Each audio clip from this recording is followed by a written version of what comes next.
गौर करन।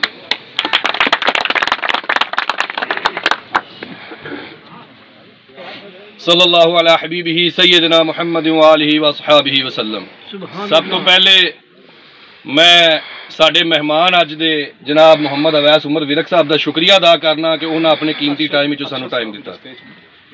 दूसरे नंबर ते साडे NA 114 के कैंडीडेट चौधरी अरशद मंडा साहब जिहड़े कि रास्ते दे विच ने, थोड़ी देर नूं इंशाअल्लाह वो भी पहुँच रहे ने, मैं उन्हां दा भी शुक्रिया अदा करांगा इंशाअल्लाह।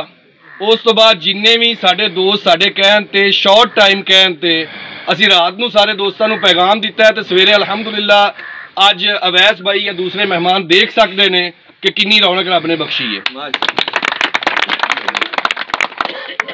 अज असी अपनी तरफों काला बरादरी की तरफों ते जिन्ने साडे दोस्त इत्थे इकट्ठे होए ने उन्हां दी तरफों NA 114 ते PP 140 चौधरी अरशद महमूद मंडा साहब ते मुहम्मद अवैस उमर विरक साहब की हमायत का ऐलान करने